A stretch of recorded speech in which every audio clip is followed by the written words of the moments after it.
바쁘신 와중에도 이렇게 참석해 주셔서 감사합니다. 오늘 토론의 주제는 목포시의 생태교통 활성화에 관한 내용입니다.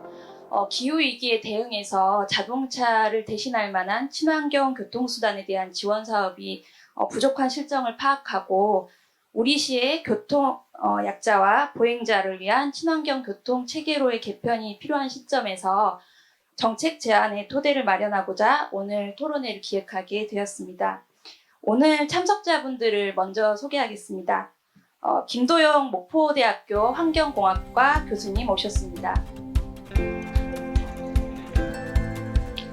네, 오성현 영암군 에너지센터 센터장님 오셨습니다. 네, 김광훈 해담마루 대표님 오셨습니다.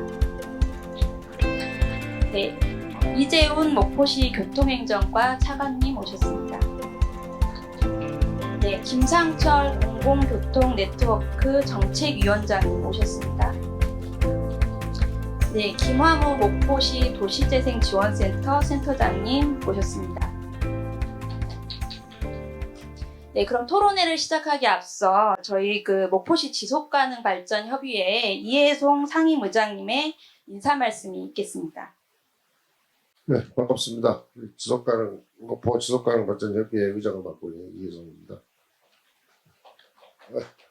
우리 교수님 바쁘신데 또 서울에서 원근각처에서 일정을 마다하시고 오늘 참여해 주신 우리 토론에 관계되신 패널 여러분께 감사의 말씀을 드리고 또 귀한 시간 내주신 우리 방청객 여러분 감사의 말씀을 드립니다. 네, 저희 목포시 지속가능발전협의회에서는 세계 지속가능 발전 목표의 11번째 주제인 지속가능한 도시의 공동체를 위한 노력의 한 방법으로 생태교통, 즉 친환경 교통에 관련한 주제로 오늘의 토론회를 개최하였습니다. 이 토론회를 위해 바쁘신데도 참여해 주신 패널 토론회 좌장을 맡은 김도영 목포대학 환경공학 교수님과 발제자인 오성현 영암군 에너지센터 센터장님을 비롯한 여러 패널에게 감사의 말씀을 드립니다. 그동안 저희 목포시는 버스 문제로 대중교통에 오랜 불편을 겪고 오고 있습니다. 이 대중교통이 이제는 합리적인 노선 운영으로 지역교통난 해소와 대중교통을 이용함으로 인한 탄소 배출이 적은 친환경 교통도시로 거듭나야 할 것이며 또한 기후변화에 대한 대응으로 친환경 교통 시스템 확보와 친환경 교통에 대한 시민의식의 공감에 대한 노력들이 필요할 때라고 생각되는 시점입니다. 이 중요한 시점에서 오늘 토론회가 진지하면서 또 열정적으로 진행되어 우리 지역의 생태교통화, 대중교통 활성화에 큰 도움이 되는 시발점이 되어주시기를 부탁을 드리며 마지막으로 오늘 토론회가 이루어지도록 준비해 주신 모든 분들에게 감사의 말씀을 드립니다. 네, 오늘 토론회 순서는 주제 발표 이후에 패널분들께서 각자 준비하신 내용을 제안하는 지정 토론으로 진행하겠습니다. 그럼 오늘 토론회 주제 발표를 해주실 오성현 영암군 에너지센터장님을 자리로 모시겠습니다. 박수 부탁드립니다. 네, 반갑습니다. 맨 처음에 생태교통이라고 제안을 받았을 때 생태교통이 뭐지? 이런 생각이 제일 들었어요. 왜냐하면 생소한 단어이기 때문에. 그래서 제가 오늘 발제라기보다는 제가 이번에 이거를 보면서 생태교통이 뭔지 저도 배우는 입장이고 여기 오신 분들도 너무 그렇게 큰 질문이나 이런 거 하지 마시고요. 또 그런 질문들은 여기 지금 대단하신 또 두 분이 오셨길래 이분한테 해주시면 고맙겠습니다. 저는 간단하게 생태교통이 뭔지 이해하고 좀 현재 세계적으로 생태교통이 어떻게 돼가고 있는지 이런 거에 대해서 간단하게 말씀드리겠습니다. 그래서 먼저 생태교통의 이해, 배경과 필요성, 그리고 지금 세계적으로 어떻게 지금 생태교통을 하고 있는지 사례 중심으로 말씀드리고요. 그리고 이제 목포시에 생태교통을 어떻게 활성화하셨으면 좋을까 이런 방법에 대해서 말씀드리겠습니다. 이건 좀 말이 긴데요. 생태교통이 이제 저도 생소한 개념이지만 여러분들도 생소하실 것 같아서 좀 많이 적어왔습니다. 그러니까 조금 전에 의장님께서 기후 위기 속에서 말씀하셨잖아요. 그래서 화석연료에 대한 교통체계가 이제 지금까지 보면 석유 자원의 고갈, 또 온실가스 배출, 대기오염 인명사고 이런 것들로 인해서 지속 가능하지 않다는 관점에서 출발했고 탄소 배출에서 교통이 전 세계 탄소 배출량의 약 14%를 차지한다고 하고 우리나라는 16%를 차지하고 있습니다. 이 때문에 교통은 탄소 중립 달성을 위한 핵심 분야로 자기매김했고 친환경적인 도시교통 체계 구축을 통한 지속 가능한 도시를 전환이 중요한 사회적 이슈로 떠오르고 있습니다. 이 개념은 콜라도 오토 지버만이라는 이클레이 전 사무총장이 사용하기 시작한 용어고요. 생태교통은 보행과 자전거, 교통수단, 공유 이동수단 등과 같은 친환경 이동수단과 이를 효율적으로 연계를 하는 체계를 의미한다고 합니다. 또한 이 생태교통은 좀 네 가지의 그 커다란 교통 체계가 있더라고요. 하나는 효율적인 연계 체계, 또 친환경성, 통합성, 사회 효용성 이런 것들은 효율적인 연계 체계 같은 경우는 이동수단을 좀 최소화하고 최적의 이동수단을 제공하여 이동수단들 간의 연계를 통해서 물리적인 인프라와 사회 서비스 제도를 구현하는 것이고요. 친환경성은 기후변화 원인인 온실가스 배출을 감축하고 환경오염 물질을 줄이기 위한 화석연료에 대한 의존도를 낮추는 것입니다. 또 통합성은 사람 중심의 공정하고 살기 좋은 정의로운 도시 공동체를 구현하는 것이고요. 사회 포용성은 장애인, 노약자, 어린이, 빈민 등 어떠한 사회계층도 교통약제로 배제되거나 소외되지 않는 것이라고 지금 이클레 홈페이지에서는 생태교통에 대해서 지금 정의되어 있습니다. 그래서 여기에서 이제 다시 한번 요약하자면 생태교통 도시란 이동 수요를 최소화하고 최적의 이동수단을 제공하여 모든 이동수단들의 연계를 위한 적절한 인프라와 서비스를 실현하는 도시이다. 또한 능동적인 공유 형태의 이동수단을 이용하고 화석연료에 대한 의존도를 낮추는 도시를 의미한다고 합니다. 배경과 필요성을 보시면 국제사회에서의 교통 수송 부분, 온실가스 감축 및 적응 역할이 강조되고 있는데요. 수송 부분의 화석연료 이전율은 한 97%가 된다고 합니다. 그리고 UN 기후변화 협약에서 높은 잠재력의 온실가스 감축 부분으로 도시와 국가 하위기관의 역할과 행동을 강조하고 있습니다. 교통 환경과 개선 사항을 수치적으로 측정하고 보고하고 검증할 수 있는 시스템의 필요성이 지금 대두되고 있습니다.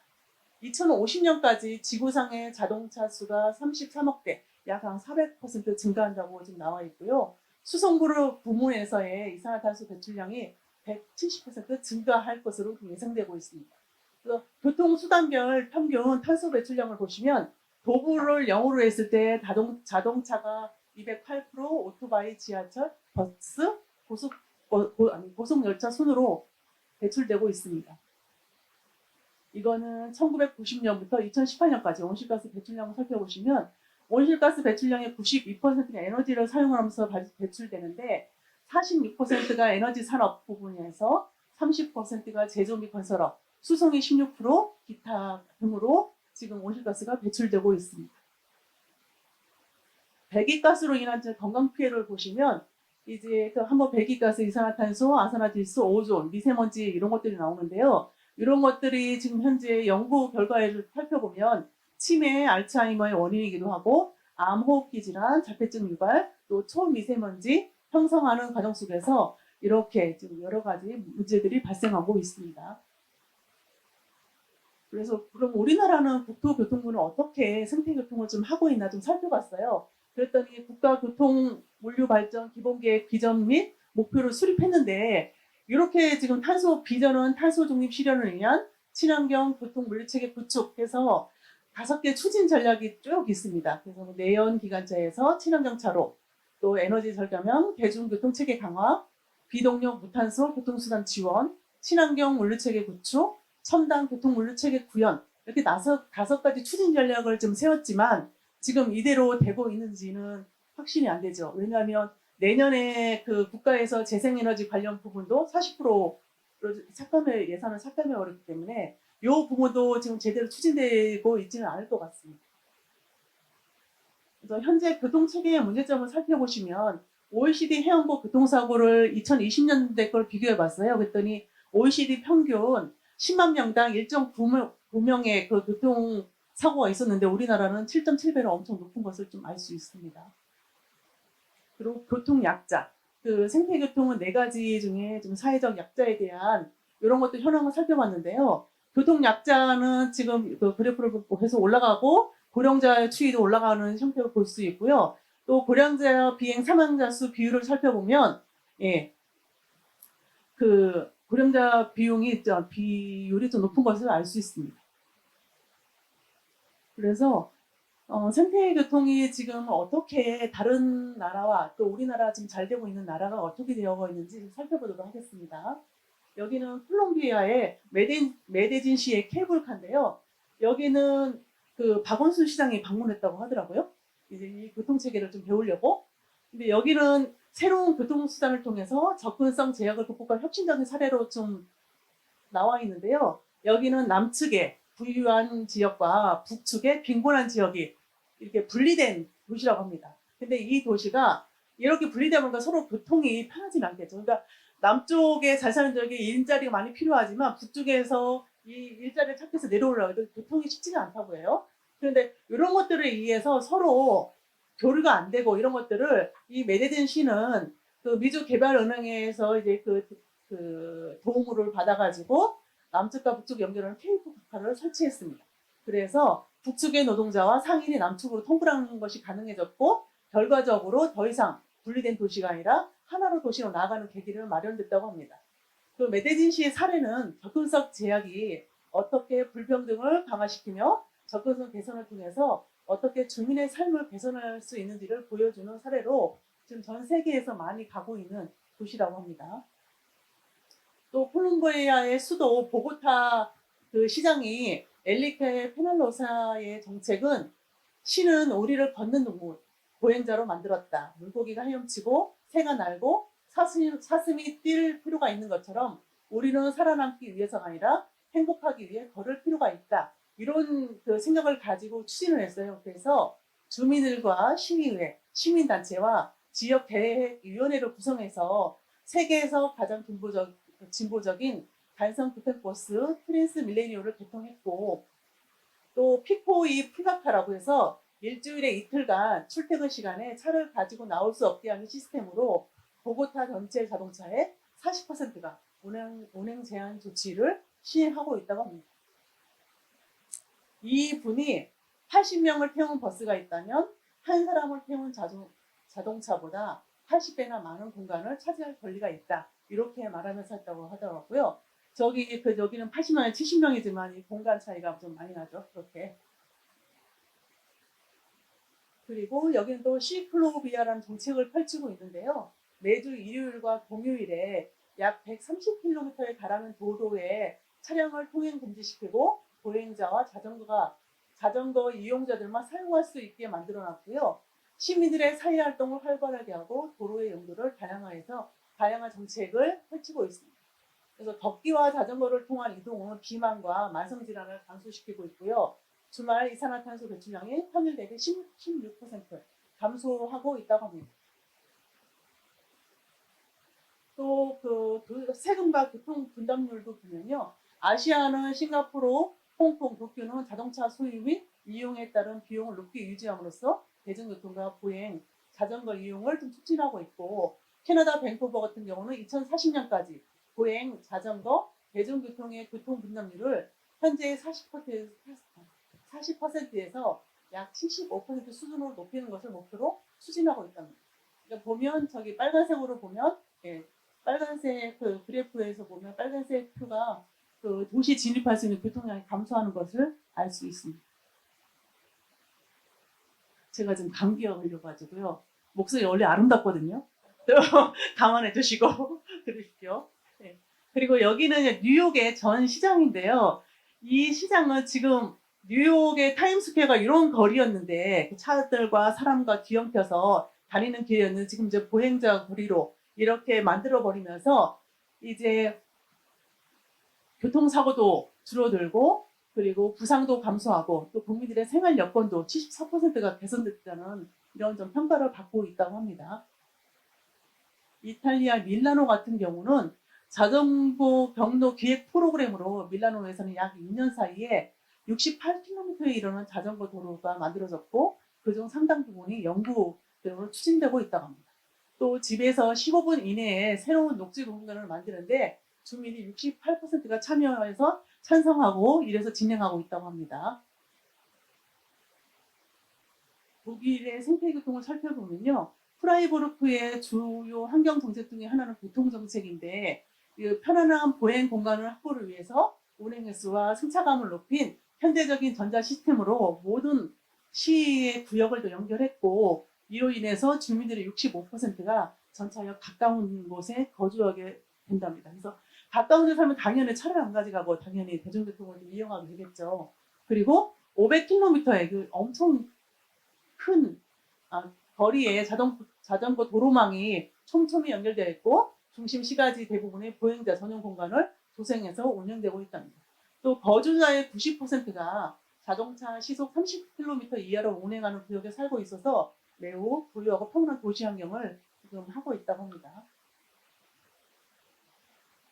그래서 이제 그 다른 지역 사례까지 살펴를 봤고요. 그래서 생태교통 활성화를 어떻게 했으면 좋을까? 저희 이제 목포시에 이렇게 찾아봤더니 트램이 2030년까지 한다고 하더라고요.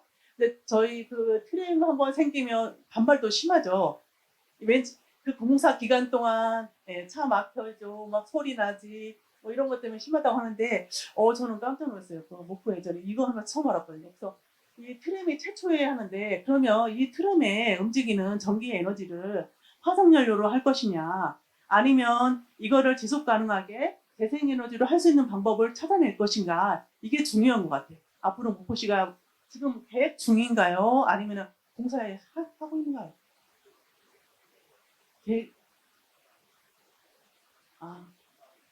도에서, 그럼 이렇게 할 때 연계 시스템 구축도 참 중요한 것 같아요. 왜냐면 도를 처음에 시작할 때, 처음 계획 수립할 때부터 시민들과 그 다른 그 콜롬비아에서 보면 시민단체, 그리고 지역의 환경대책, 이렇게 같이 연합을 해서 도대체 그러면 이런 체계를 어떻게 갖출 것인가, 이런 것들을 하는 논의 구조가 만들어졌듯이 여기 목포도 지금 처음 하는 거기 때문에 지금부터 이 에너지는 어떤 에너지를 쓸 것인지, 그리고 지금 이 구간이지만 이 구간에 그 대중교통 연결 체계는 어떻게 할 것인지, 그리고 대중교통뿐만 아니고 도보, 이렇게 사람들이 쉽게 걸을 수 있는 아름다운 도보길은 어떻게 만들 것인지, 이런 것들을 좀 같이 고민해가지고 이 트램이 정말 멋지고 사람들이 이용하기 편리한 이런 트램이 됐으면 좋겠습니다. 여기 이제 트램을 보면서 파리의 그 트램 그 정비 사례를 어떻게 했는지 좀 제가 살펴봤어요. 그랬더니 여기는 이제 2003년부터 1차 사업, 또 2009년 2차 사업, 3차 사업 2014년부터 시행을 했는데요. 14년 그 3차 사업 같은 경우는 낙후된 지역 이런 데를 이제 그 트램과 어떻게 연결시킬 것인가 해가지고 3차 산업을 진행했더라고요. 그래서 이 3차 산업의 목표가 파리와 수도권, 그리고 그 지자체 간의 연계를 어떻게 강화할 것인지, 또 도시의 경관 개선을 어떻게 할 것인지, 예술 장려를 통해서 도시와 교통 분야의 통합적인 목적을 좀 추구했고, 특히나 삼천 산업 같은 경우는 낙후 지역 발전을 도구하는 전용로 대중교통 네트워크 전개의 목표를 두고 추진했다고 합니다. 여기 트림의 사진 보시면, 그러니까 목포 시내도 저도 이제 목포 시내를 자주 오긴 하는데, 저는 이제 구도심을 좀 많이 가긴 하는데요. 거기에 보면 진짜 힘들어요. 걷기도 힘들고 그러잖아요. 근데 이렇게 걷는 길, 자전거 길, 그리고 이렇게 트림까지 같이 연결되면 엄청 멋있겠죠. 그러면 정말 많이 찾아올 거예요. 여기 사는 사람들도 즐겁지만 외부에서 놀러 온 사람도 편하게 이용할 수 있는 이런 공간이 될 것 같습니다. 파리의 트램웨이 사업 효과를 살펴보시면 그 이용자의 60%가 이제 대중교통을 이용하고 자전거가 44%, 도보가 이제 10%로 증가했다고 하고요.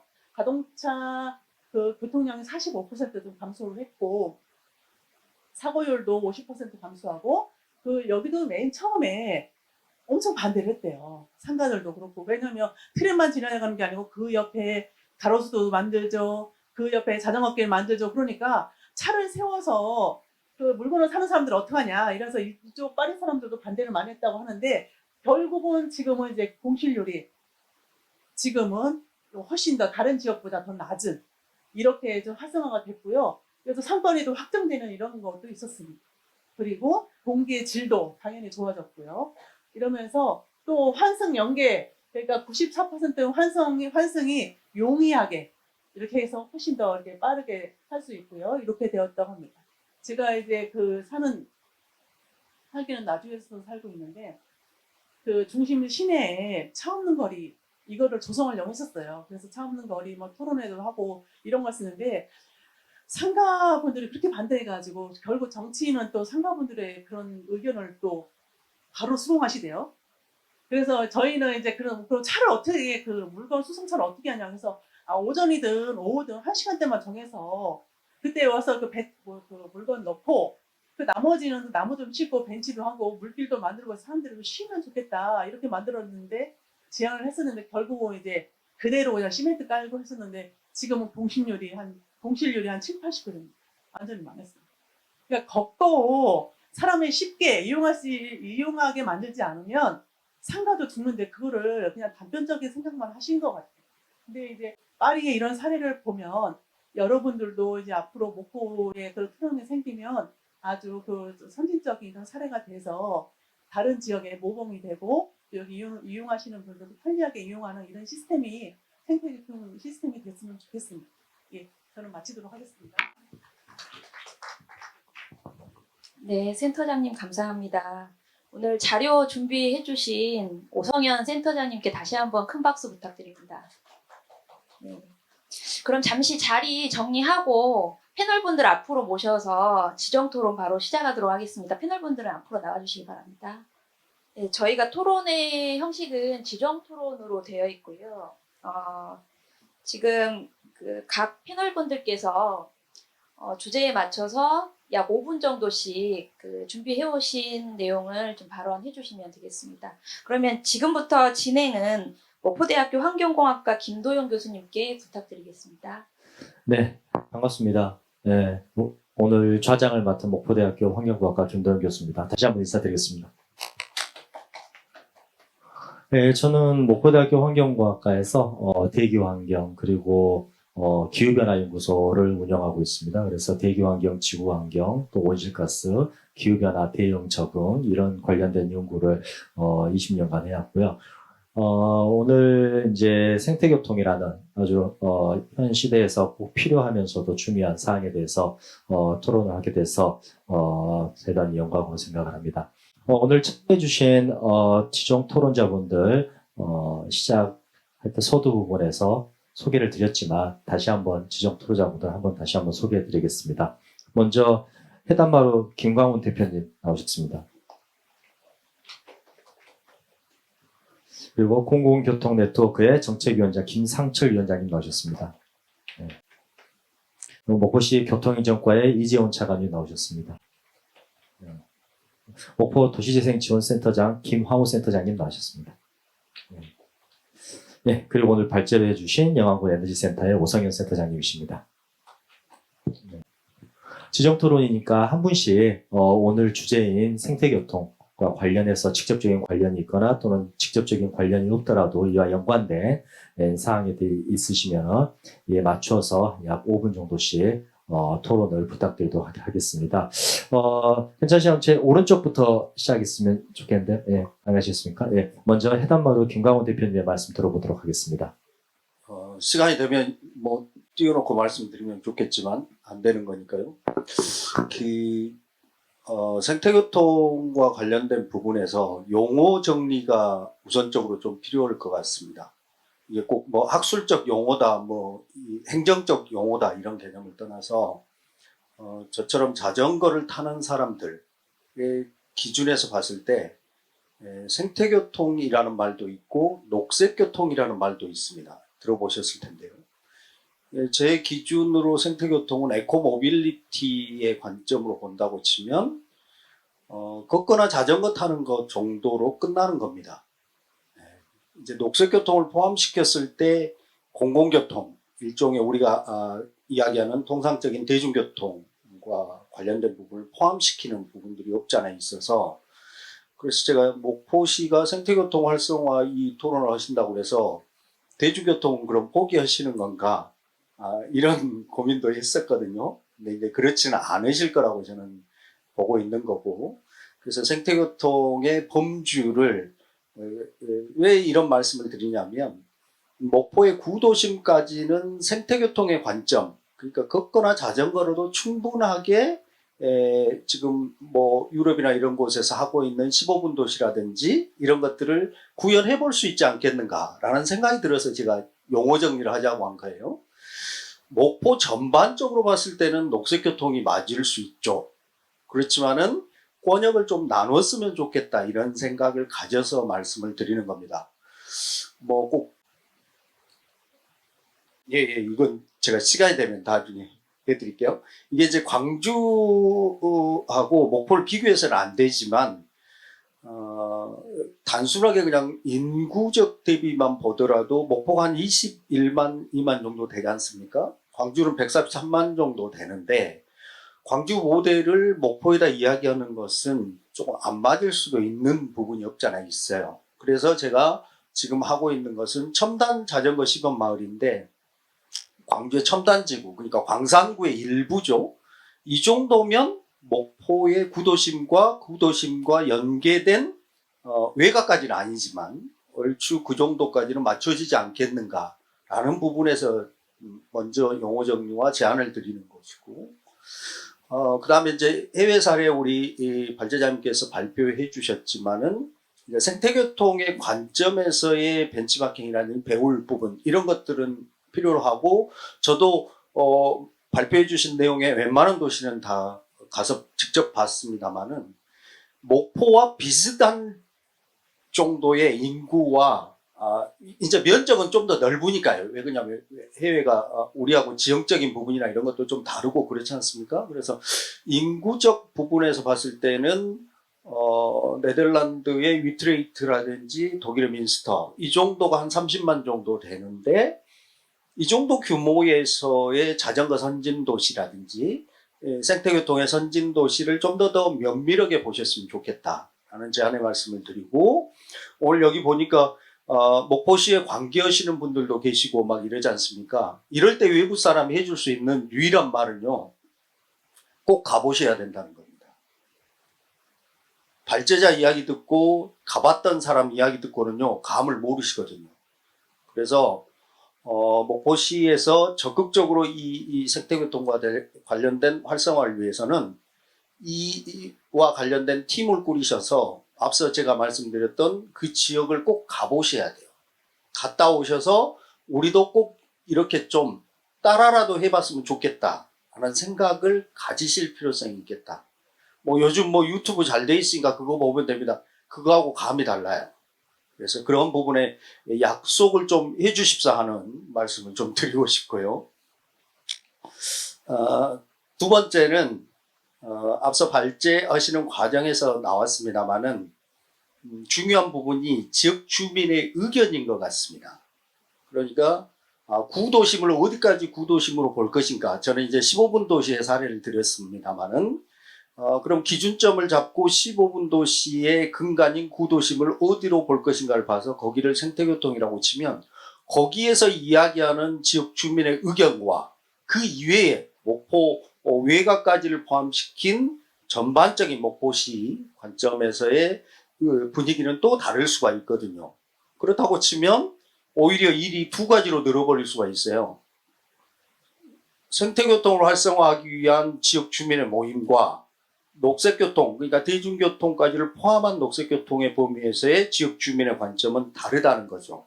그래서 그 지역 주민들의 의견들을 어떻게 모을 것인가에 대한 부분을 끊임없이 고민을 해야 되는데, 이것은 사실은 예산이 많이 들어가는 부분이 없잖아 있습니다. 왜 그러냐면 지역 주민들에게 자발적으로 좀 참여해달라? 이건 안 맞거든요. 그래서 그런 부분에서 좀 팀을 꾸리실 필요성들이 있지 않겠는가라는 부분에 좀 제안의 말씀을 드리는 거고,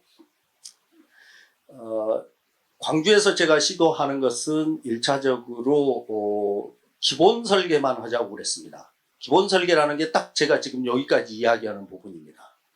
할 것인지 말 것인지, 자전거 시범 마을을 할 것인지 말 것인지를 저처럼 자전거에 미쳐 사는 사람은 무조건 하자고 할 거 아닙니까?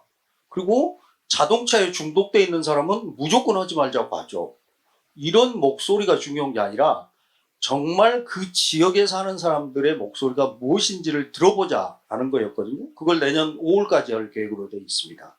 몇 차례를 만나서 회의를 하고 토론하고 세미나를 할지 모르겠습니다만은 그 기간을 정해놨어요. 그리고 나서 5월에 열어보니 지역 주민들의 대다수가 이거 자전거 도로 해가지고는 안 될 것 같아요.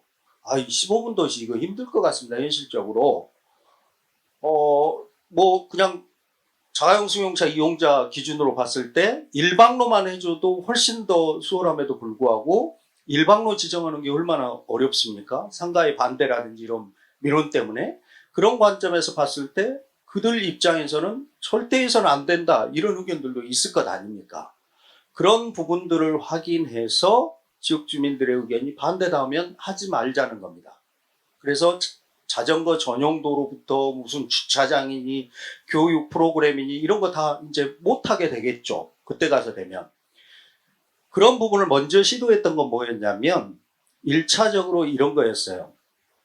우리는 뭔가를 하자고 하면 그림부터 그려요. 아까 트램 보셨잖아요. 그림부터 그리잖아요. 노선부터.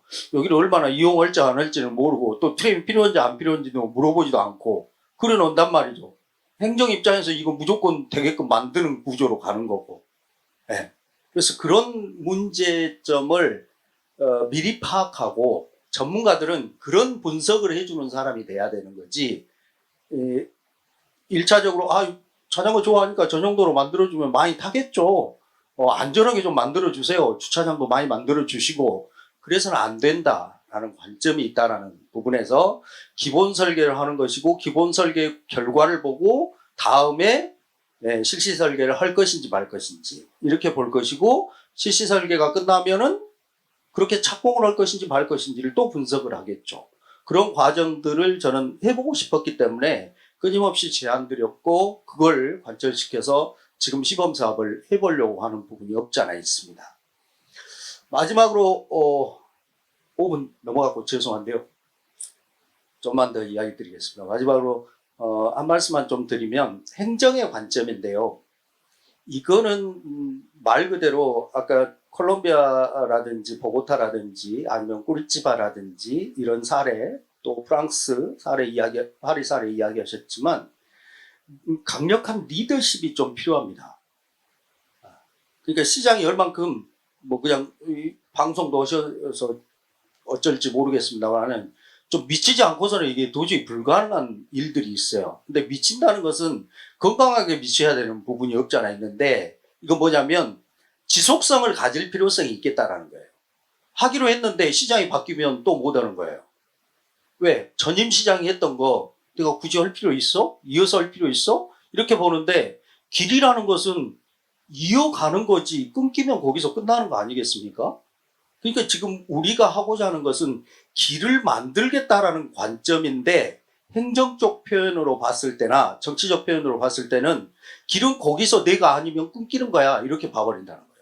그럼 여기까지 합의를 이끌어내실 수 있겠는가? 지역 주민의 의견과 행정과 정치권의 의지를 이끌어내 주셔야 될 필요성이 있다는 거예요. 그리고 덧붙여서 전문가들 또 이 부분이 문제인데 오늘 좌장을 맡고 계시는 교수님께 어떤 누가 될지는 모르겠습니다만은 이런 게 있어요. 보면 교통과 관련된 부분은 이렇습니다.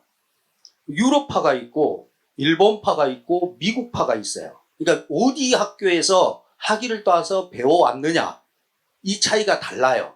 지역별로 다르다는 거죠. 근데 지금 현재 시장이 일본에서 공부를 하고 온 박사님과 좀 친분이 있어. 이런 각종 영역을 그 박사님이 하셔요. 교통과 관련된 부분. 그럼 전부 이제 일본식으로 변해요. 그러다가 시장이 딱 재선을 통과 못하고 다음 시장이 와서 그분은 또 유럽파 교수님하고 좀 친분이 있어. 그럼 또 유럽이 또 뒤죽박죽 돼요. 그리고 그 다음은 또 이제 미국 되는 거고. 그러다 보니까 작은 도시, 이 조그만 도시 안에 세계 대륙의 웬만한 고급진 기술들은 다 들어있어요.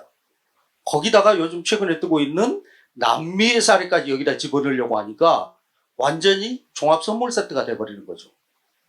이런 부분이 행정과 정치의 말 그대로 명확한 완벽한 리더십이 없는 상태, 그리고 교수님들은 그냥 용역이라든지 이런 것들이 있기 때문에 수행할 수밖에 없는 부분이고, 지역 주민들은 생태교통 좀 용어도 생소하고 이럴 수 있는 거고, 전문가 분들도 말 그대로 내게 좋은 거 아니야? 나는 자전거 이야기만 하면 되는 거 아니야? 나는 대중교통 이야기만 하면 되는 거 아니야? 이렇게 봐버릴 수 있는 관점들이 있어서 복합적인 부분의 관점들로 좀 보실 필요성이 있겠다라는 부분에 언급을 드리면서, 이게 앞서 말씀드린 것처럼 저희는 길을 만드는 거기 때문에 도시계획 차원에서 길을 만드는 거, 이 부분에 대한 말 그대로 고민들을 함께 담아주실 필요성이 있겠다라는 말씀 좀 드리고 싶습니다.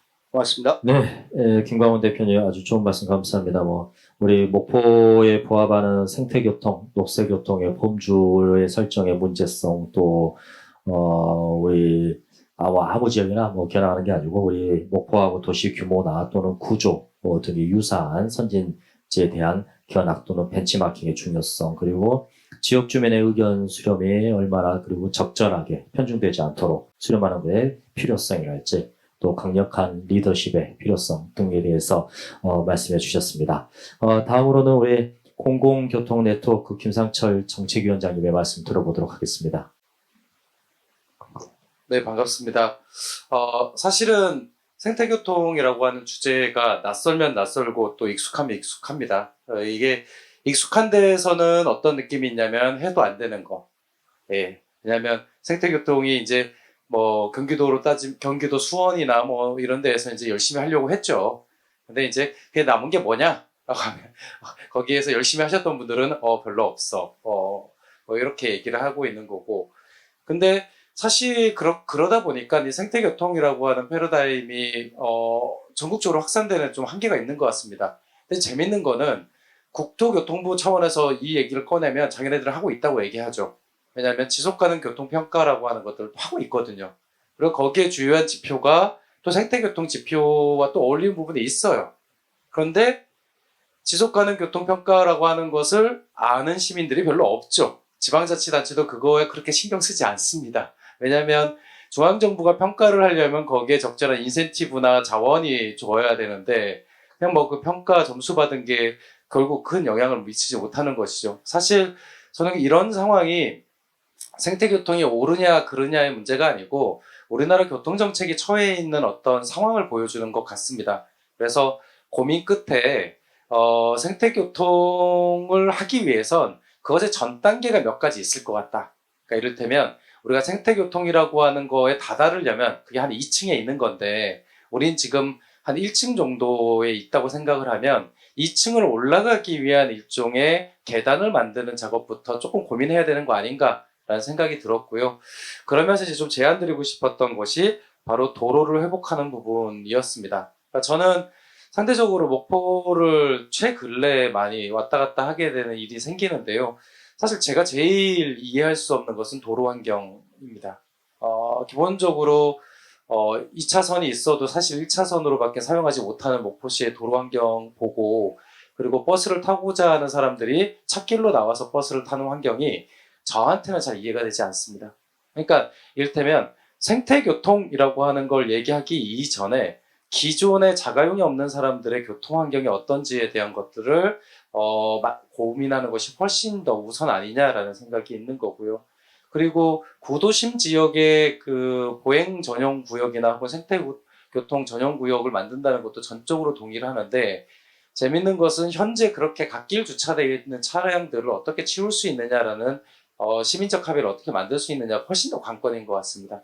그리고 그런 것은 절대로 매끄럽고 부드럽고 합리적으로 해결되지 않는다라고 하는 거고, 그래서 앞서서 이제 김광훈 선생님께서 정치적 리더십 얘기를 했던 것 같습니다. 왜냐하면 프랑스 파리의 이달고 시장도 그렇고, 그 다음에 혼잡 통행료를 도입했던 그 런던의 리빙스턴 시장도 그렇고, 결국엔 소송을 당했습니다. 시민들한테 소송을 당했어요. 왜 자가용 이용자들에게 불편함을 주냐? 이것도 차별이다. 그래서 소송을 당했고, 실제로 법원에서는 혼잡 통행료의 공익성, 그리고 도심 주차장을 줄이는 부분에 대한 공익성을 인정받아서 실제로 그 사업을 했던 겁니다. 아마 행정 내에 계시는 분들은 뭔가 방침만 결정이 되면 되게 열심히 하실 거예요. 그런데 이것들을 시민들을 설득하거나 혹은 이런 것들은 행정이 할 수 있는 범위가 아니라고 생각합니다. 그런 면에서 한 두 가지 부분을 좀 짤막하게 제안을 드리고 토론을 마칠까 하는데요. 첫 번째는 버스가 다니는 주요 노선의 갓길 주차만 금지시키는 것을 만드는 것에 대한 감각입니다. 그러니까 뭐냐면 도로교통에서 대중교통이 우선한다 정도의 감각을 만드는 것이 저는 생태교통의 첫 번째라고 생각합니다. 그러니까 버스가 존중이 돼야 거기에 자전거와 보행이라고 하는 것이 그나마 가시화가 될 것 같습니다. 그런데 사실 도로에서 버스가 존중되지 않는 조건에서 바로 생태교통 수단이 들어간다? 그러면 인도가 벅적벅적하게 될 겁니다. 왜냐하면 자전거는 차도로 나와줘야 되거든요. 근데 결국 버스도 차도에서 자기 시민권이 없는데 자전거가 차도에서 시민권을 어떻게 확보하겠습니까? 그런 부분에서 이 부분에 대한 고민을 좀 적극적으로 해달라. 주요한 버스 노선에 갓길 주차가 되지 않는 것이 목포시에서 가능하냐 안 하냐라고 하는 그 평가부터 일단 첫 번째 해달라라는 거고요. 두 번째는 아까 트램 얘기가 나왔는데 사실은 우리나라에서 트램이 잘 안 되는 이유는요. 트램이 경제성이 없어서 그렇습니다. 근데 트램이 경제성이 없는 이유는요. 트램 길을 새로 깔려고 해서 문제거든요. 그러니까 대전에서 트램 추진하다가 엎어진 이유가 트램을 위해서 다리를 2개를 더 놔야 돼요. 트램만 다니는 다리를. 그 이유가 뭘까요? 자가용 이용자들에게 불편함을 주기 싫어서 그렇습니다. 그러니까 기본적으로 트램을 설치하려면 기존 도로의 신호 우선 체계나 이런 것들이 다 바뀌어야 되고요. 자가용이 다니는 도로를 점유할 수 있어야 합니다. 근데 그 갈등을 조정할 수 있는 역량이 우리나라 중앙정부든 지방정부든 갖고 있지 못합니다. 그러니까 트램 계획이 만들어지면 전용 도로를 깔려고 하죠. 그러니까 이게 싼 줄 알고 했는데 알고 보니까 야 차라리 지하철이 낫겠어 이런 얘기가 나오는 겁니다. 그래서 안 되는 거죠. 결국 트램을 한다는 것은 그게 생태교통 수단으로서 유의미하려면 기존 도로를 점유하는 방식의 운행체계에 대한 실험 혹은 인정이 전제되어야 합니다. 그런 부분에서 제안드리고 싶은 건 이미 2019년에 목포시에서 수립한 법정 계획에도 있던데 BRT 계획이 있거든요. 그러니까 BRT라도 한번 해보시면 좋겠다. 그러니까 버스 전용 차로제라고 불리는 거라도 한번 해보고 그것이 어느 정도 수용성이 생기면 거기에 트램을 깔면 됩니다. 그냥 똑같거든요. 원리는 똑같습니다. 그래서 BRT가 되지 않는 도시에서 트램을 한다는 것은 저는 굉장히 적절하지 않다라고 생각을 합니다. 비용적인 측면에서든 도시 구조에서든. 그리고 마지막으로 얘기 드리고 싶은 건 결국에 것이 가능할 때는 목포 시민들의 3분의 1 정도라도 이런 도시 비전에 대한 그러니까 공통 감각이 좀 있어야 될 것 같습니다. 그래도 버스가 좋아야지. 뭐 비용이 들더라도 그거 필요하지. 조금 거리가 되더라도 자전거하고 걸어 다니면 되지. 사실 이런 것들은 결국 문화적 요인이거든요. 그래서 이제 마지막으로 제안드리고 싶은 건 목포시에 굉장히 많은 자원이 있는 것 같아요. 뭐 도시재생센터도 있고 그다음에 뭐 문화도시센터도 있고 이런 게 있는 것 같은데 가급적 그런 지원기관들이 통합적으로 해서 그 시민들이 주도적으로 참여할 수 있는 프로그램들을 같이 개발을 해주셨으면 좋겠습니다. 그러니까 저는 이제 최근에 제주도를 가본 적이 있는데 제주도에서는 도시재생센터가 교통 문제를 다루고 있더라고요. 저는 도시재생의 핵심은 교통이라고 생각하고 있는 편입니다. 근데 원래 이제 다 집고치기 이런 데로 가는 게 도시재생이라고 생각하잖아요. 그리고 문화도시 하면은 예술가 지원하고 뭐 벽화 그리고 이런 걸로 생각하는데 그렇지 않고 도시재생, 문화도시, 그다음에 생태교통이 사실은 하나의 주제일 수 있고 그걸 통해서 시민들의 생각을 바꾸고 시민들의 참여를 독려하는 그런 프로젝트가 공동으로 시행되면 어떨까라고 하는 제안을 드리면서 토론을 마치겠습니다. 감사합니다. 네, 공공교통 네트워크의 김상철 정책위원장님의 말씀이었습니다. 우리 이용자 측면에서의 도로 이용 환경 개선의 필요성이랄지 또 우리 대중교통을 우선시할 수 있는 도로 정책 그리고 친환경 트램 뭐 이런 거 하기 위해서는 어떤 경제성이 뒷받침되지만 안 된다.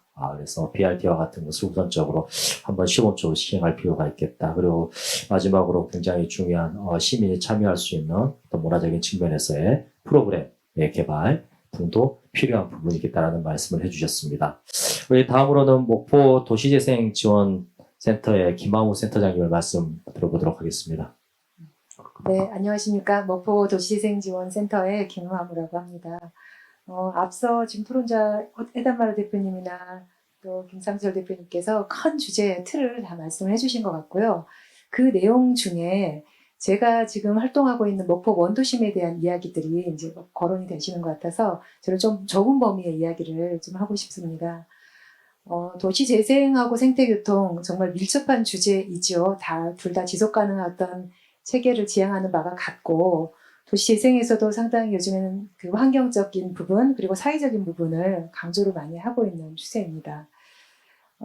일단 저희 원도심을 보면 제가 이제 두 개의 사업 지역을 좀 비교를 한번 해보겠습니다. 목포 처음 우리가 재생 사업을 했던 목원동의 일대는 밤이 되면 루미나리의 거리가 보도를 점거를 하고 있습니다. 그래서 사실은 두 명이 나란히 걷기 힘든 정말 보행권이 열악한 그런 지역이죠.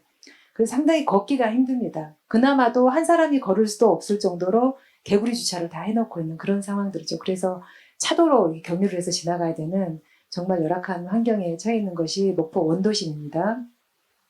그리고 좀 최근에 일방통행이 좀 반영이 된 그 근대문화 역사 공간 사례가 있습니다. 도시재생에서 이 사업을 진행한 사례인데요.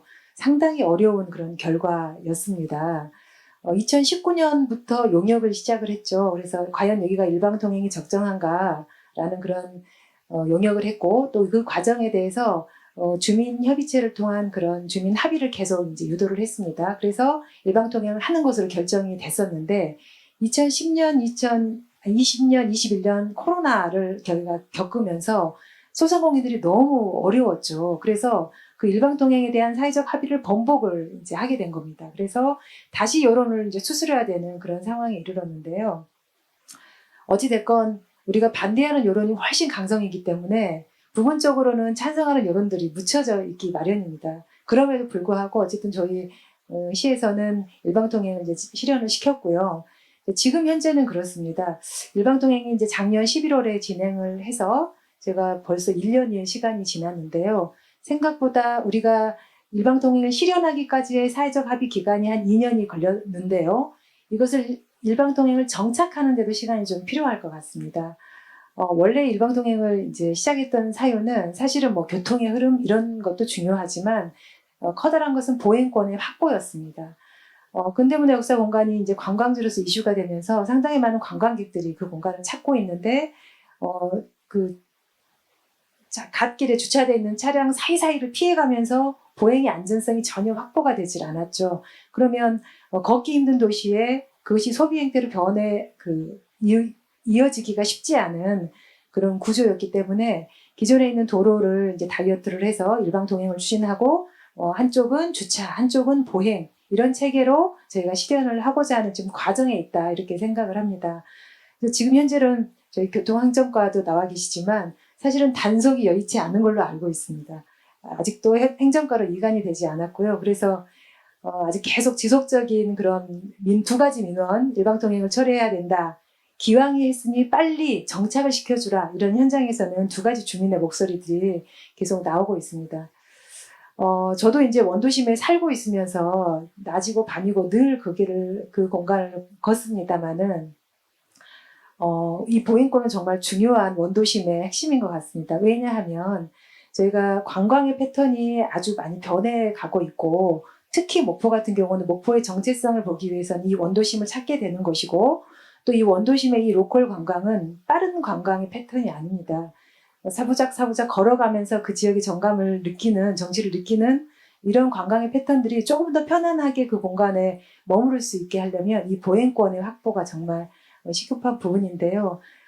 그러기 위해서는 아까 사회적인 합의, 시민사회 협력 이런 것도 중요하지만 사실은 기본 전제가 돼야 되는 것은 시스템의 어떤 구축인 것 같습니다. 그래서 아까 목포시에서 어떤 추진력 있는 리더십 이런 것도 필요하다고 말씀을 해주셨는데 그런 도시 설계, 도시 디자인 아래 시민사회 협력도 같이 동반돼서 가야 되는 게 그게 맞는 것 같습니다. 그래서 추가되는 지금부터 이제 시행되는 그런 각종 정책에서는 반드시 구도심에 보행권에 대한 이야기들이 언급이 되면 좋겠고 거기에 비롯한 저희 시민사회 협력에서 그리고 또 우리 도시재생에서도 아까 말씀하셨던 제주도의 사례를 가지고 저희 도시재생에서도 그런 접목시켜 볼 수 있는 그런 하나의 어떤 시스템을 만들어 보고자 저희도 한번 노력을 해보겠습니다. 예, 이상 마치겠습니다. 네, 목포 도시재생지원센터 김하우 센터장님 말씀 감사합니다. 네, 그 도로 이용 환경을 고려를 해서 즉 다시 말해서 이제 보행 안정권을 확보한달지 그런 걸 반영한 도시재생 시스템 구축 등이 굉장히 필요하다라는 중요한 말씀 해주셨습니다. 오늘 오성현 센터장님 발제해 주셨고 또 김강원 대표님 그리고 김상철 정책위원장님, 김한무 센터장님 이런 토론을 해주셨는데 이를 좀 종합적으로 반영을 해서 목포시의 입장은 어떤지 한번 들어보고자 합니다. 목포시 교통행정과의 이재훈 차관님의 말씀 들어보도록 하겠습니다. 네, 안녕하십니까. 목포시 교통행정과 이재훈입니다. 저는 사실 계속 임기가 보장된 공무원이 아니라 임기가 제한된 공무원입니다. 저는 이 대중교통 지금 목포시가 처해 있는 것을 해결하기 위해 일종의 이제 별정직처럼 지금 근무를 하고 있고 1월부터 제가 근무를 시작했습니다. 그러니까 한참 버스가 이제 멈춰 있을 무렵에 시작을 해서 지금 이제 어떻게든 운행을 안정화시키고 현재 그 용역들 진행돼 왔던 용역들을 다 마무리하고 지금 공론화 과정 중에 있습니다. 그리고 이 공론화가 끝나게 되면 그 공론화 결과를 바탕으로 시에 이제 대중교통 관련 정책들이 쭉 추진이 될 것 같습니다. 그리고 제가 처음 이제 이 생태교통이라는 것을 이제 들었을 때 사실 좀 저도 와닿지 않았던 부분이 사실 있었습니다. 제가 교통 관련 연구를 제법 오래 했는데 그래도 이런 용어는 사실 조금 생소했고 사실 이제 내용을 봤을 때 차 없는 거리라든지 보행 중심, 자전거 이런 부분들을 제가 이해를 했는데 현재 이제 목포시 상황에서는 앞서 이제 말씀해 주셨지만 사실 대중교통 그 기본이 된 대중교통조차도 어떻게 보면 지금 정상화되어 있지 못한 실정이다라는 생각에 저희도 공감을 하고 지금 이것을 해결하기 위한 첫 번째 단계에 있다고 생각을 합니다. 일단 이제 저희가 말씀을 드리자면 주로 이제 대중교통을 활성화하기 위해서는 사실 지금 목포시의 도로 상황, 좁은 도로 상황을 고려했을 때 갓길 주차를 적극적으로 제한을 해야 되고 그 제한의 범위는 사실 대중교통 버스 정류장 주변이겠죠, 사실상. 그 정류장 주변이 일단 정리가 돼야 기사님들이 버스를 정확하게 이제 정차를 하시고 승객들이 안전하게 타실 수 있게 될 것 같습니다. 그런데 그런 생각을 하실 것 같아요. 그거 주차 빨리 정리를 하면 되지 라는 생각을 하실 것 같은데 그게 조금 근본적으로 힘든 이유가 목포시가 지금 주차장 수급률 그러니까 차량당 주차장을 공급할 수 있는 적정 수급률 수급을 해야지 통제를 할 수가 있거든요. 사실 주차장도 지어주지 않으면서 주차만 단속을 한다. 그것은 어떻게 보면 시가 대중교통도 행정 서비스지만 그런 이제 교통 분야도 일반 교통 분야도 행정 서비스이기 때문에 충분한 그런 인프라 구축 이후에 사실은 적극적으로 시행이 될 수 있다고 생각을 하고 있습니다. 그리고 지금 이제 목포시는 기존 지금 제가 말씀 소개했을 때 제가 교통행정과 소속이라고 말씀을 드렸었는데 1월부터 대중교통과로 이제 분과가 돼서 대중교통 전담 부서가 생기게 됩니다. 현재까지는 사실 목포시 교통 차량, 택시, 화물, 주차장, 시설 중 한 파트였습니다. 그것을 이제 확장시켜서 과 단위로 분과를 해서 목포시가 대중교통 분야에 이제 투자를 시작을 한다라고 말씀드릴 수 있겠습니다. 그리고 이제 사실 트램 얘기도 잠시 나왔었고 BRT 문제도 이제 말씀이 나오셨는데 트램 부분은 현재 사실 노선이 굉장히 중요하다는 생각을 합니다. 저희 목포시의 사실 트램이 대중교통으로서 역할을 할 것인가 아니면 아까 그림에 나왔듯이 관광 거점 역할을 할 것인가에 대한 어떻게 보면 역할 설정 이후에 조금 더 논의가 진행이 돼야 될 것이라 생각을 하고 그 김상철 위원께서 말씀해 주셨던 부분 중에 트램이 경제성이 떨어진다. 그럼 그 경제성을 확보하려면 결국은 사람이 많이 타는 지금 현재 대중교통 노선의 간선에 해당하는 부분들을 조금 커버를 해줄 필요성이 있다고 생각을 하고 있습니다. 그리고 지금 저희 목포시가 노선권을 이제 확보하는 단계를 곧 추진을 하게 될 것 같은데, 확정적이진 않지만 하게 될 것 같은데, 그렇게 되면 저희가 이제 뭐 BRT라든지 그다음에 트램이 들어왔을 때도 운수사업자의 눈치를 보지 않고 저희 시 정책 방향에 맞게끔 추진해 나갈 수 있을 것으로 지금 생각을 하고 있고, 그리고 저희가 아까 서두에 말씀드렸던 공론화 과정 중에 있다는 말씀을 드렸습니다.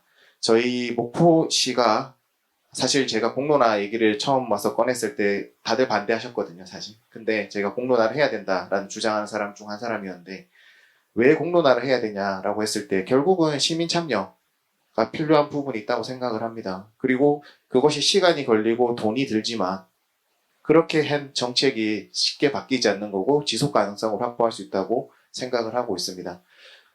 그리고 이제 제가 사실 뭐 석사지만 논문을 지속 가능성에 관한 제가 연구를 좀 했었는데, 그때 느꼈던 게 각종 이제 지표, 개념 이런 부분들에 문제가 좀 있다고 생각을 합니다. 사실 뭐 항만 분야만 보더라도 국영기업 뭐 부산, 인천, 뭐 여수, 광양 이런 항만공사들의 지표, ESG 평가 지표를 봐도 다 다르거든요, 사실. 자, 그런데 우리가 지금 대중교통에 그것을 접목하자고 하면 얼마나 지표들이 다양하고 더 차이가 나겠습니까, 사실. 이런 부분들이 어떻게 보면 국가적인 차원에서 조금 정리가 돼서 내려올 필요성이 있다고 생각을 하고, 저희가 지금 현재 목포형 대중교통 시스템 안에 가장 큰 화두가 지속 가능성이고, 그 지속 가능성을 추구하기 위한 첫 번째 단계가 안정화 단계라고 생각을 합니다. 일단 대중교통이 안정적으로 끊임없이 공급이 돼야 된다. 그 이후에 우리가 이제 생태교통이라든지 더 나아간 지속 가능성을 향상시킬 수 있는, 그리고 공공성을 보장할 수 있는 정책이 수립될 수 있다고 생각을 하고 있기 때문에 시민 여러분들의 많은 관심과 참여 부탁드리겠습니다. 네, 말씀 감사드립니다. 아무래도 그 목포시에서 이 교통과 관련한 직접적인 또 행정을 맡고 계시기 때문에 목포시의 대중교통 활성화를 위한 정책 방향이랄지 또 전담 부서를 추진하고 있다. 뭐 이런 말씀, 그리고 친환경 교통수단의 경제성 확보를 위한 지금 노력을 목포시 입장에서도 추진하고 있다. 뭐 공론화 이야기까지 이렇게 해주셨습니다. 특히 뭐 단속만 해서는 안 된다. 충분한 인프라를 제공하면서 해야 된다. 이제 사실 그 페널티 정책이라는 게 굉장히 구시대적인 정책이죠. 흔히 요즘 말로 뭐 쌍팔년도식이다 이렇게 이야기를 하죠. 요즘에는 적절한 인센티브 제도와 함께 병행하지 않으면 시민의 의식 수준이 굉장히 높아졌습니다. 그래서 채찍질만 하면은 반발을 하게 돼 있습니다. 그래서 그런 융합적인 정책을 수행할 필요가 있다라는 이야기를 좀 이렇게 같이 해주셔서 굉장히 좋은 말씀 감사합니다. 오늘 그 발제를 해주셨는데 혹시 그 발제를 해주신 오성현 센터장님도 혹시 하신 말씀 있으실까요? 네, 알겠습니다. 지금 시간은 어느 정도 됐습니다. 그래서 마무리 말씀을 잠깐 차장인 입장에서 한번 드리고 싶습니다. 오늘 여러 가지 저도 많이 공부를 했고요. 제가 꾸준히 연구를 해왔던, 사실 요즘에는, 과거에는 이제 지구 환경, 기후 뭐 이런 쪽 하다 요즘에는 사실은 도시 기후라고 해서 전 지구에서 도시 스케일에서의 기후를 이제 봐야 된다.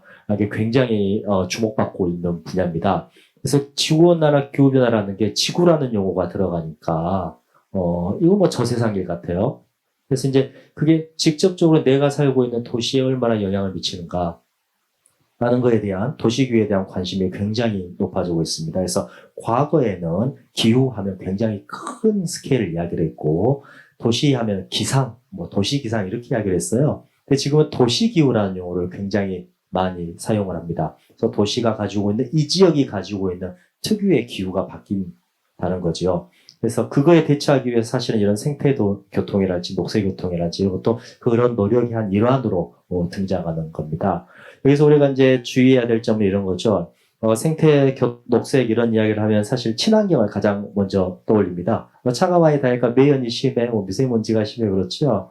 그리고 또 거기에 이제 그러면 차를 줄이려면 대중교통을 많이 타야 되니까, 그래서 대중교통 활성화, 거기에 이제 또 온실가스 그래서 탄소 배출 저감이라고 하는 기후변화 완화라는 측면, 이걸 동시에 다 고려를 해야 됩니다. 근데 이게 굉장히 모순적인 게요. 이게 말이 좋지. 친환경 교통을 하기 위해서 예를 들면 뭐 전기차의 보급률을 늘리고 수많은 사람들이 전기차를 탄다고 가정을 해보겠습니다. 그러면 그 전기는 어디서 공급을 할 거냐? 지금도 우리 여름철이 되면 전력 수급 문제로 해가지고 비상에 걸리지 않습니까? 전기차의 수가 늘어가면 그만큼 전력 수급에 문제가 생깁니다. 거기에 전기료가 올라갑니다. 일반 가정에서도 마찬가지로 전반적으로 올라가야 됩니다. 그러면 전기는 에너지를 생산해야 되잖아요. 에너지를 생산하는데 연료를 때웁니다. 그러면 온실가스가 배출됩니다. 그래서 결국에는 친환경 정책이 지구온난화를 가속시킬 수 있다는 그런 모순에 빠져 있습니다. 이 말은 무슨 말이냐면 결국에는 이런 단편적인 측면에서의 접근만 해서는 안 된다라는 것이고요. 아까 이제 다른 위원님들도 말씀해 주셨지만 오늘 오성현 센터장님도 지적을 해주셨죠. 트램과 같은 전기 동력을 기반으로 하는 친환경 교통수단을 도입했을 때 그 전기의 동력을 공급하는 게 친환경이지 않으면 결국에는 의미가 없다는 거죠. 근데 거기까지는 생각하지 않은 것도 많아요. 심지어는 우리가 태양광 보급 굉장히 많이 하고 국가에서 지원도 해주고 그래서 지자체에서 그 지원 사업 따가지고 주민들한테 지원해 줍니다. 태양광 패널의 생산 또는 폐기 과정에서 온실가스 배출량이 어마어마합니다. 그래서 친환경 패널의 수명을 늘리고 또 재이용료를 늘리고 이런 것까지 동시에 고려하지 않으면 결국에는 단편적인 측면에서 접근했다가 부메랑으로 돌아올 수 있다. 이 생태교통도 마찬가지입니다. 단순히 친환경 친환경 했다가는 나중에 부메랑으로 돌아올 수 있다는 거지요. 또 아까 경제성도 말씀하셨지만 저 환경성 측면에도 마찬가지입니다. 그래서 결국에는 여러 분야가 단순히 교통 분야만 해서는 안 된다는 거죠. 여러 분야가 서로 융합하고 연계하고 협업을 해서 결국엔 종합적인 검토와 접근을 하지 않으면은 결국에는 근시안적인 단기적인 정책 또는 그런 생태 도시도 마찬가지로 단기적으로만 할 수 있는 그런 시약으로 접근해서는 안 된다. 그래서 이제 환경계획도 마찬가지로 이제 단기적인 접근이 아니라 중장기적인 계획이 필요하고 이를 접근을 위해서는 오늘 이제 패널분들이 많이 이야기해 주셨던 그런 의식이 높아진 시민들의 참여와 또 자발적인 참여, 아까도 말씀하셨습니다. 자발적인 참여 이거 강요하면 안 된다. 그걸 참여할 수 있는 계기를 마련해 주고 프로그램을 개발해 주고 이런 것부터가 우리가 필요하지 않을까 생각합니다. 그래서 다시 한번 제가 마지막으로 한마디 말씀을 드리면 단편적으로 또는 근시안적인 접근이 아니라 좀 더 다각적이고 여러 측면에서 융합적으로 접근할 수 있는 게 결국에는 우리 도시가 도시기후 변화에서 살아남을 수가 있고 또 이게 결국에는 하나가 쌓이고 두 개가 쌓이고 세 개가 쌓이면 또 전 지구로 이 측면에서도 우리가 접근할 수 있는 부분이 되겠다라는 말씀을 드려봅니다. 오늘 생태교통이라는 주제에 대해서 정말 오늘 민간 부분에서도 오셨고 공공 부분에서도 오셨고 또 지자체에서도 오셨고 전부 다 필요성은 느끼지만은 현실적인 문제가 있고 이를 타기 위해서 다 같이 노력해야 된다는 이런 말씀들이 있으셨습니다. 앞으로 사실 이런 토론회를 통해서 뭔가 해결하려고 하는 게 아니라고 저는 생각을 합니다. 이게 어찌 보면은 모든 분들이 이야기하셨던 공론화의 첫 스텝이 될 수도 있다고 생각을 합니다. 앞으로 이런 여러 기회를 통해서 많은 사회적인 어떤 단체들뿐만 아니라 그래서 여러 분야의 분들이 이 공론화에 참여해 주시고 좀 더 가시화된다면 조금씩 우리가 좀 더 한 발짝 한 발짝씩 의견을 모아갈 수 있는 계기가 되지 않을까 싶습니다. 오늘 토론은 여기서 마치도록 하겠습니다. 감사합니다.